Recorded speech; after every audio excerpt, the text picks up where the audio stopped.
Awesome. Well, thank you guys so much for letting me view this amazing film. It was so beautiful.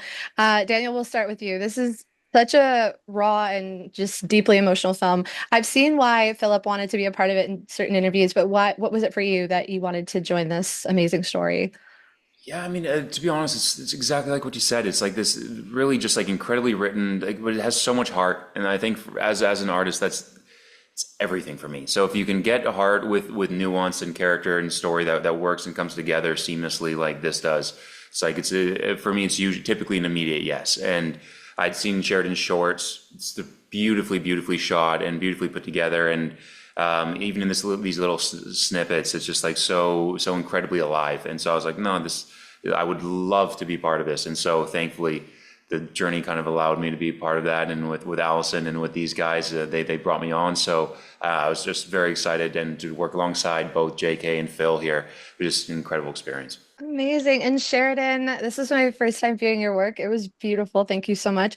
This film Thank you. explores the weight of unspoken emotional burdens, especially between families. What do you hope audiences take away from the importance of communicating their struggles, especially when we're so isolated nowadays? Yeah, that's a great question. I mean, you kind of have the answer in the question. I think for me, I'll share an anecdote. I sent the script out, and this was when I was bringing producers on. And some of the feedback that I got was a lot of people were like, "Oh, this is such an interesting portrait of like sensitive males and vulnerable male experience."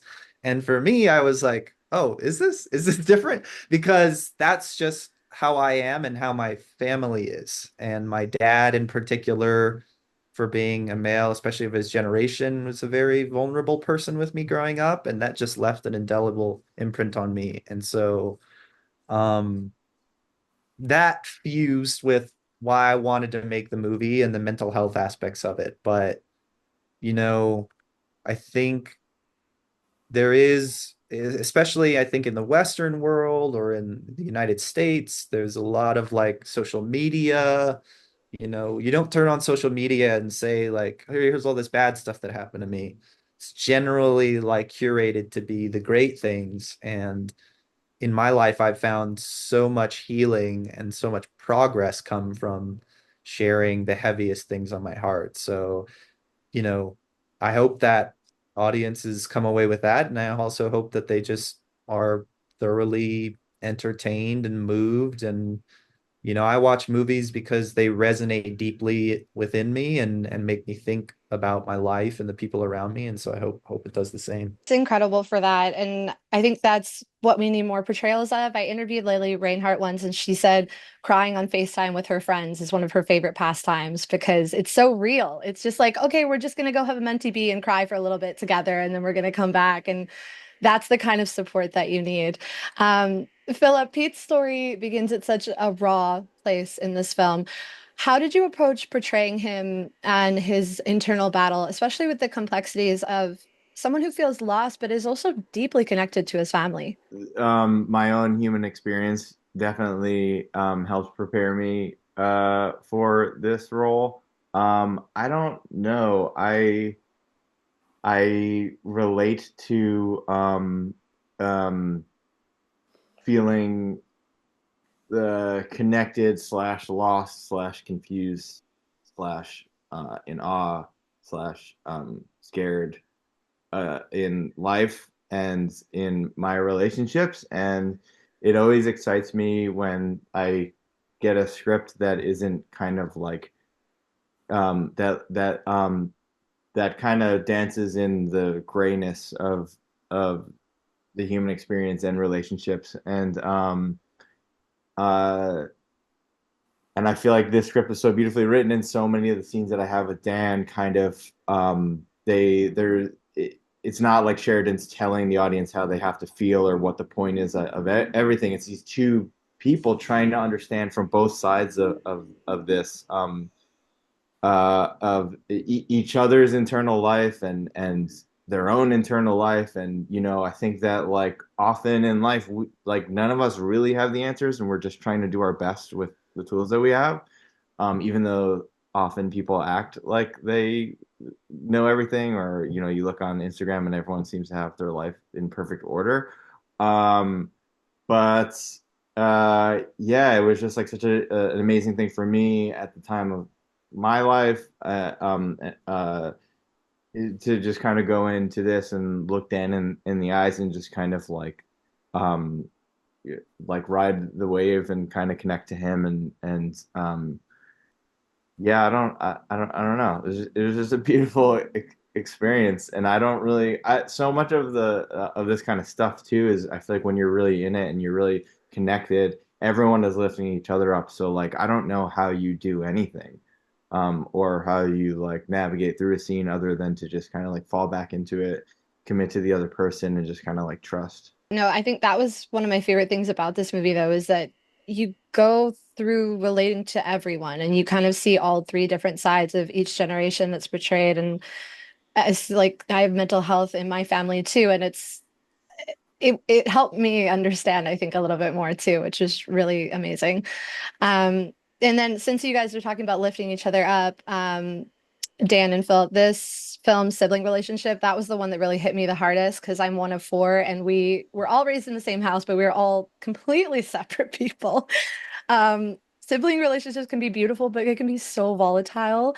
What did you guys do to build that relationship, especially when it like has that bond of deep love, but also unresolved trauma there? Yeah, I mean, we didn't like we had maybe a week, I think, we because we met on Zoom. I was off shooting something else, and then we kind of got together like we just with the schedules like very last second. So I think most of it was just kind of innately kind of seeing each other, have these like very open conversations about the characters, about the work, and about each other, and then kind of luckily having enough connection in that space to be able to build up very quickly this vulnerability and this openness of both story and heart and self.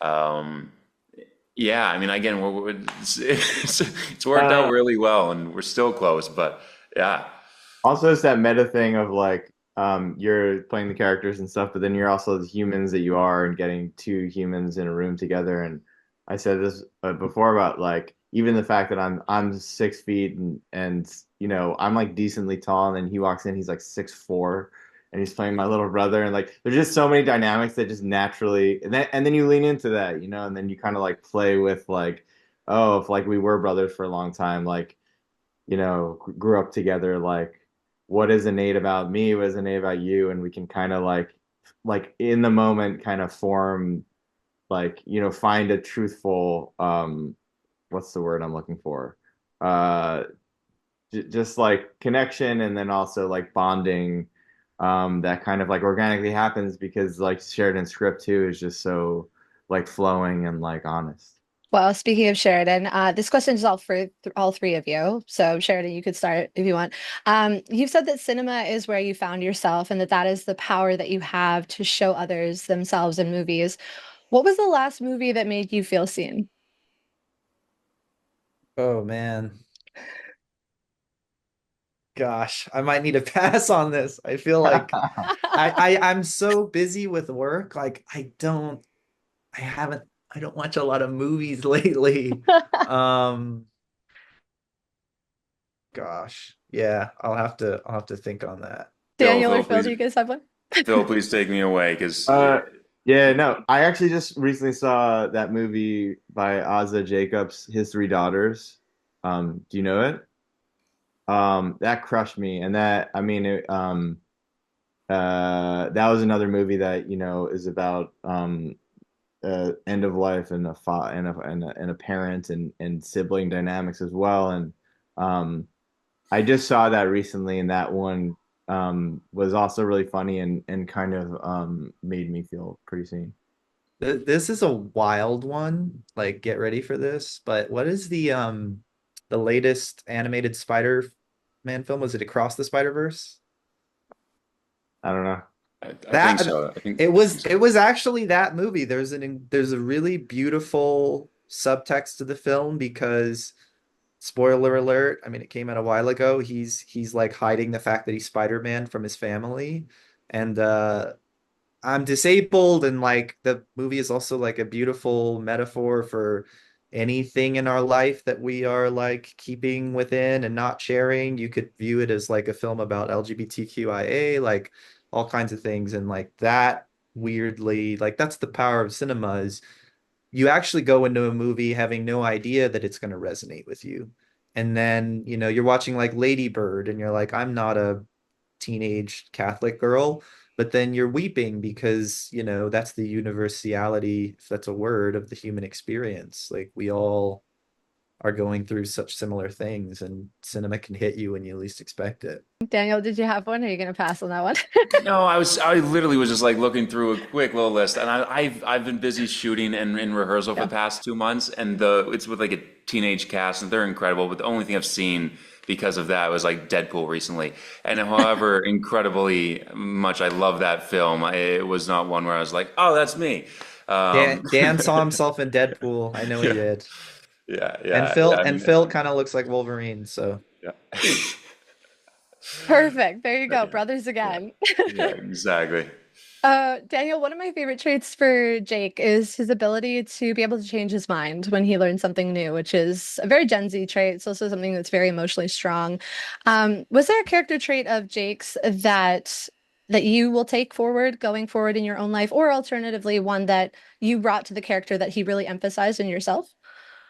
Oh, that's a great question. Oh, I think again, I want to be careful with how I say it, but I grew up in a small town, and so there's certain kind of ways of looking at life that are very particular when you grow up in a small town that especially around like mental health or um, sometimes depending on where you grow up, very liberal ideologies is something that's not discussed too in depth. And I was lucky to be raised in a household where even though it wasn't at the forefront, there was conversations.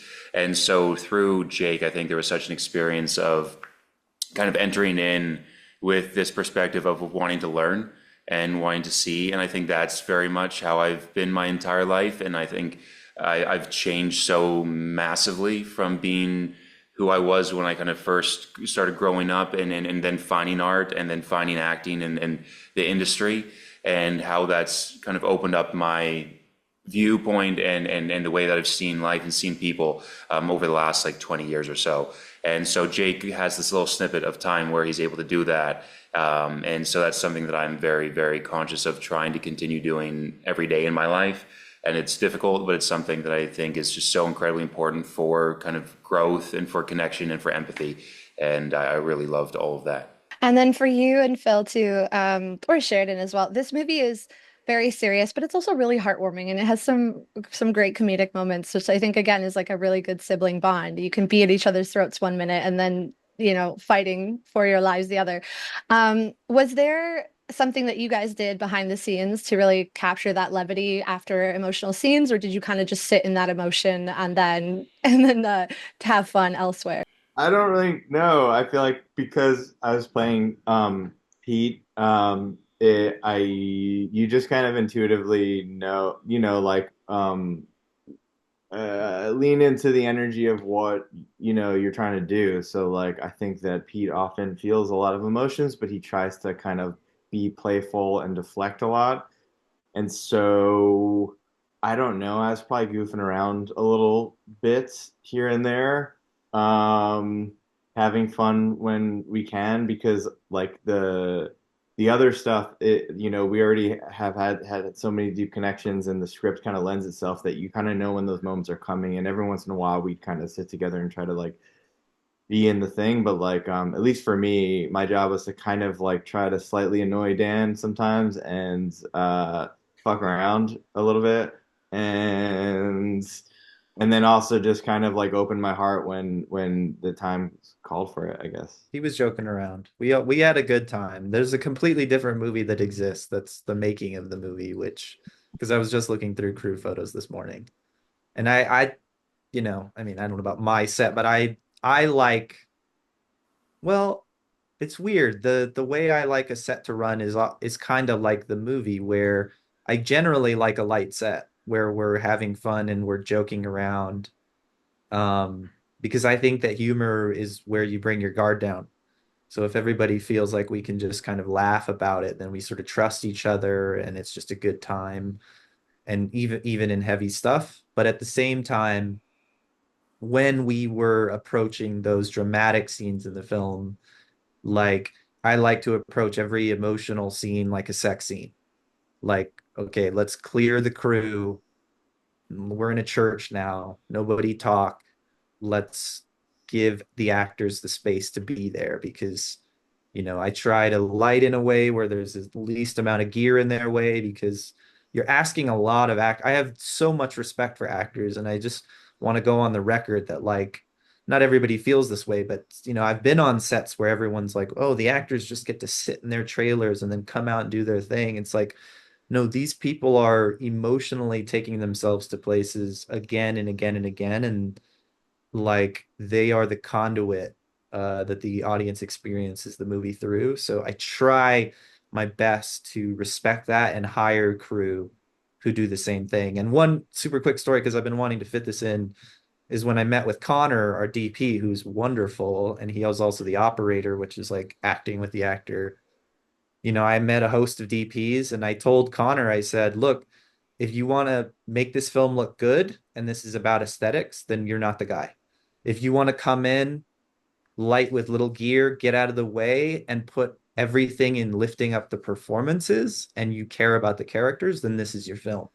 And Connor was the one guy who really was like, oh, I'm about the characters. And so that was something I tried to do to give Dan and to facilitate a space where Dan and Phil could go there, is to bring everyone in and let them understand that, like, guys, this is meaningful stuff that we're capturing. And I think the crew, these guys can maybe speak to it, brought that energy to it. Sheridan, congratulations on being selected as a fellow for Netflix's Inevitable Foundation, which I guess is a belated congrats because last year.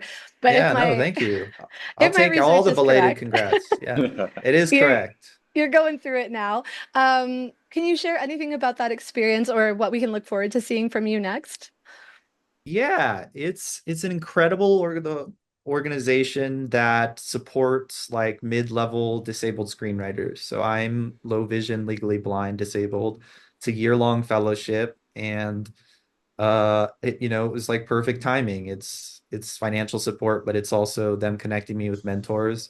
And I'm developing my next film, which, uh I feel like don't want to tease too much, but it features a blind character, and it's a family. It involves family dynamics again because I think I'll probably write about family for the rest of my life. I'm, by the way, one of four.